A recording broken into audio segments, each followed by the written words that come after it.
what's going on, guys? We're back with the weekly market update here, and I want to talk today about investment bias. It all started, this whole train of thought came from a huge rainstorm that we had a little over a week ago. It was 2 Sundays ago, basically, that we had 7 or 8 inches of rain up here in Auburn in just a little over 24 hours. The house looked like we lived in a lake, not living on a lake. We were living in a lake. It was just crazy. Trees fell everywhere. It was a giant mud hole, just a complete mess. So anyways, it was raining really hard that Sunday, and I was going into town. I don't remember what I needed to get, but the road that I have to take to get from my house into town, there's one really steep and sharp corner that I have to take. And every single time that I take on this corner now, I go really, really slow. And I'll tell you why. Basically, it was about 3 years ago now when I first moved up to Auburn, maybe 4, time's been kind of flying, but a while ago, first moved to Auburn, and there was the first big rain of the year. Now, I'm from Tucson. We do not get rain and we don't have hills.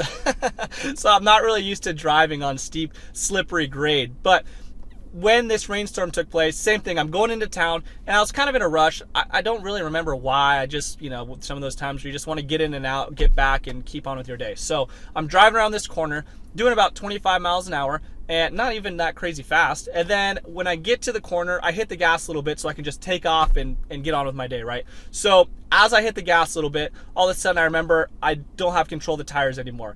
And the front end of my truck is starting to spin. And now I'm facing backwards in the road, and I'm just going through my mind. I'm thinking, holy cow, I'm gonna smoke one of these trees, or another car is gonna come over the other side of the hill and just hit me on the side. I mean, all these bad things that could happen. And luckily, I just did a 360 right in the middle of the road, didn't even come off the road. Nobody was coming the other way. And the only bad thing that happened was my heart rate was just through the roof at that point. Kind of freaks me out a little bit. But now, I kind of have that bias and that memory where I am not going to take on that hill very fast. I'm going to go very slow because that past pain and past experience has just programmed me to almost be fearful about this corner that I take on. So when I was driving over it last week and I'm going really slow around the corner, I was starting to think about how this translates to your investment decisions, because I think about these different sorts of analogies all day when I'm going throughout my day. But anyways, I was thinking about this, and I was thinking about the times when I meet with new clients, and it's pretty customary. I mean, we always go over my investment philosophy, what my models look like, and some ideas that I have for them to help them reach their goals, right? And there are times when I meet with people where they say, Hunter, I really don't like this stock, or I really don't like this sector, I really don't like this type of an investment because I've lost a lot of money there in the past. They have this negative bias on that certain investment where they're a little bit fearful to get back into it just because of something bad that's happened. And, it's a good thing that we have those thoughts. I mean, it's a good thing that I don't go around that corner at 100 miles an hour every single time it rains. I wouldn't be living. But with your investments, you have to overlook those biases sometimes. I mean, you do have to acknowledge that they're there, but that doesn't always mean that they're correct. There are certain times, there's certain market conditions where these investments that I'm mentioning to these people do play a crucial role, and they're going to help you reach your financial goals. So aside from this point, I'm watching Facebook videos the other night. You're sitting in bed, I should be going to sleep, and now I'm in the rabbit hole of watching Facebook videos and scrolling.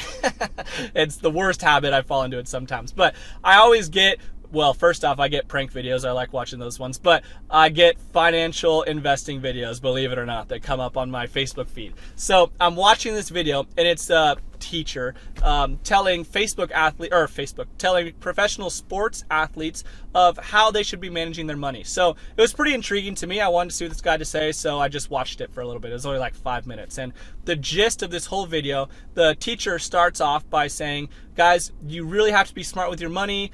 You need to be putting it into the bank. If you can get a 10% average annual return every single year, then your money will double in 7.2 years. And their eyes light up like, holy moly, you're telling me all I have to do is put money in the bank, leave it there, don't touch it, and my money's gonna double in 7 years? And he's like, yep, that's all you gotta do.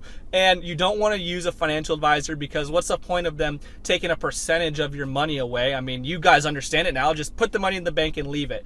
And so obviously, I get a little triggered. You don't need a financial advisor. That kind of strikes a chord with me. But there was so much stuff that he was saying that was just not accurate. I mean, we all know you're not going to get a 10% average annual return in the bank. That's just complete nonsense. But there's so much more that a financial advisor does than just picking the investments, which of course that's a big part of the game. There's a lot going on. We've been talking about the market volatility. I mean, it's important to be picking good investments so that you actually can receive those returns.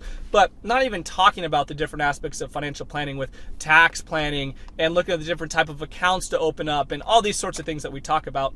One of the biggest things that I think that he did not mention is just getting out of your own way. That's the biggest problem that I think investors have when they're doing it on their own. They run into these walls of old biases that they have from past experiences that they struggle to get over, even if it's something that's going to help them. So as a financial advisor, that's one of the other main things that I do, is just help you get out of your own way, protect you from your own keyboard, and help you acknowledge a certain bias that you might have. And then we can actually address if it's something worth being concerned about, or if it's something that we need to just forget about and take advantage of going forward. So again, all of this came from just going around that turn in the rainstorm the other day, but thought it was kind of an interesting topic, something that would be relevant for you guys, and wanted to just share it with everybody. So hopefully that helped. And if you ever want my help, feel free to reach out, or if you have any certain questions, feel free to ask me in the comments, and I'd be more than happy to go over that with you guys. So that's all I got. We'll see you next week, and take care, everybody.